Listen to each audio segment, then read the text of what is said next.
NCERT exemplar की problem number 5 है chapter number 1 की केमिकल रिएक्शन इक्वेशन की। प्रॉब्लम में कह रहा है थ्री बेकर्स लेवल A B and C each containing 25 ml of water are taken. A small amount of NaOH, anhydrous copper sulfate, NaCl were added to the beaker A, B and C respectively.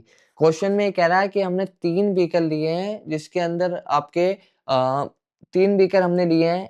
एक beaker आपका 3 beaker लिए हैं, एक beaker आपका ए है और एक beaker आपका बी है और एक बीकर आपका क्या है सी है। ठीक है, और आगे कह रहा है और हर बीकर के अंदर 25 ml हमने पानी ले लिया। ठीक है, हर बीकर के अंदर आपका 25 ml हमने क्या ले लिया, वाटर ले लिया। ईच बीकर के अंदर हमने 25 ml आपका वाटर ले लिया। कितना, 25 ml। ठीक है, 25 ml वाटर ले लिया। ठीक है, 25 ml वाटर ले लिया। इसके अंदर भी हमने 25 ml वाटर ले लिया। ठीक है, 25 ml वाटर ले लिया और इस बीकर के अंदर भी 25 ml वाटर ले लिया।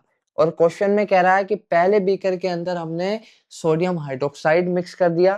ठीक है, इसके अंदर हमने क्या डाल दिया, आपका NaOH डाल दिया इस वाले बीकर के अंदर। और बी वाले बीकर के अंदर हमने कॉपर सल्फेट डाल दिया और आपका सी वाले बीकर के अंदर हमने NaCl डाल दिया। ठीक है, NaCl डाल दिया। ठीक है, 3 बीकर लिए, पहले बीकर में NaOH डाल दिया, दूसरे में कॉपर सल्फेट और तीसरे में आपका NaCl। और ऑब्जर्वेशन ये कह रही है, क्या कह रहा है, it was observed that there was an increase in the temperature of the solution contained in beaker A and B।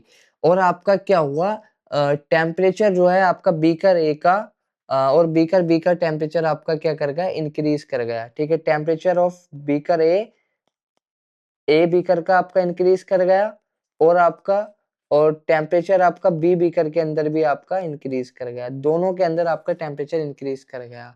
आगे कह रहा है where in case of beaker C the temperature of the solution is fall। और C के अंदर आपका temperature आपका decrease कर गया। ठीक है, C के अंदर टेम्परेचर डिक्रीज कर गया। which one of the following statement is are correct। कौन सा स्टेटमेंट आपका करेक्ट है।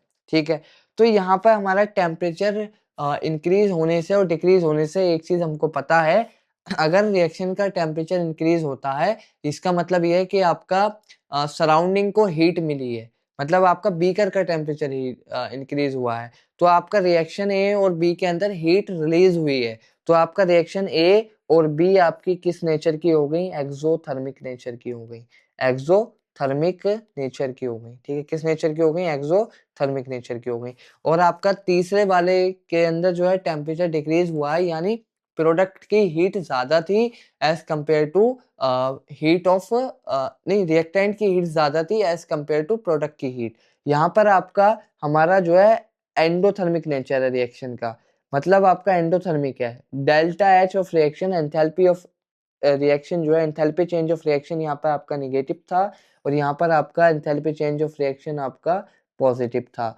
अब आपका क्या कह रहा है ऑप्शंस के अंदर, in beaker A and B are exothermic process has occur. तो हमारे इस हिसाब से कह रहा है कि हाँ भाई एक्सोथर्मिक प्रोसेस हो रही हैं। इस हिसाब से हमारा क्या निकल कर आया कि एक्सोथर्मिक प्रोसेस हो रही हैं। In beaker A and B endothermic process has occur. In beaker A and B endothermic process has occur, इसमें कह रहा है कि बीकर ए और बी के अंदर एंडोथर्मिक प्रोसेस हो रही है, तो ये ऑप्शन तो आपका गलत है। ये ऑप्शन, क्योंकि इसके अंदर तो एक्सोथर्मिक प्रोसेस हो रही है, तो ये ऑप्शन तो होगा नहीं।